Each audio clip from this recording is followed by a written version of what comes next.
ലൈവിൽ അഭിഷേക് നന്ദനം സംസാരിക്കുന്നുണ്ടായിരുന്നു. അപ്പൊ അഭിഷേക് പറയുന്നുണ്ട് ശ്രീധുവിന്റെ നല്ല കുട്ടി ഇമേജ് പോയിട്ടുണ്ടല്ലോ, അതുകൊണ്ടാണ് അവള് കിടന്ന് അങ്ങനെയൊക്കെ കാണിക്കുന്നത് എന്നുള്ളത്. ഇത് കിടന്ന് കരഞ്ഞല്ലോ, അതിനെപ്പറ്റിയാണ് പറയുന്നത്. എന്ത് നല്ല കുട്ടി ഇമേജ് ആണെന്നൊക്കെ നന്ദന ചോദിക്കുന്നുണ്ട്. അഭിഷേക് അപ്പൊ പറയുകയാണ്, അപ്പൊ ഞാൻ അവക്കട്ട് പണി കൊടുക്കാനായിട്ട് പറഞ്ഞിട്ടുണ്ട്, വോട്ടിന്റെ കാര്യമൊക്കെ പറഞ്ഞു കൊടുത്തു. വോട്ട് എന്തായാലും സ്പ്ലിറ്റ് ആവും. കോംബോ ഉള്ളവരുടെ വോട്ട് ചിലപ്പോൾ വളരെയധികം ഡൗൺ ആവാനും ചിലർക്ക് ഭയങ്കര അധികം കൂടാനും സാധ്യതയുണ്ടെന്നൊക്കെ പറഞ്ഞു. അപ്പൊ അവൾ ആകെ കൺഫ്യൂഷൻ അടിച്ചിട്ടുണ്ട്. അങ്ങനെ അവക്കൊരു പണി കൊടുത്തതാണെന്നപ്പോ അഭിഷേക് നന്ദനയോട് പറയുന്നുണ്ട്.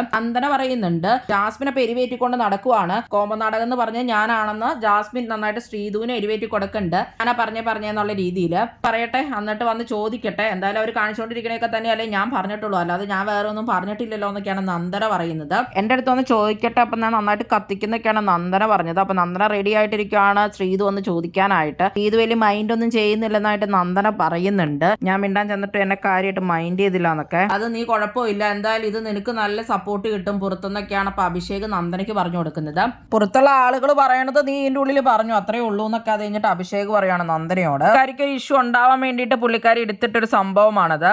അപ്പൊ നന്ദനയ്ക്ക് സ്ക്രീൻ സ്പേസ് കിട്ടുകയും ചെയ്യും, ഒരു കണ്ടന്റുമായി. പിന്നെ എന്താണെന്ന് വെച്ചാൽ ഇവർക്കൊക്കെ ഈ കോംബോ തകർക്കണമെന്ന് ഭയങ്കര ആഗ്രഹമാണല്ലോ. അപ്പോൾ അതിനു വേണ്ടിയൊക്കെ കളിക്കുന്നതാണ്. സായിക്കും നന്ദനയ്ക്കും സിജോയിനും അതുപോലെ അഭിഷേകിനും ഒക്കെ ഇവരിൽ ഒരാൾ പുറത്തു പോകണമെന്ന് ഭയങ്കര ആഗ്രഹമാണ്. അപ്പോൾ അതുകൊണ്ടുള്ള കളികളാണ് ഇപ്പം നടക്കുന്നത്.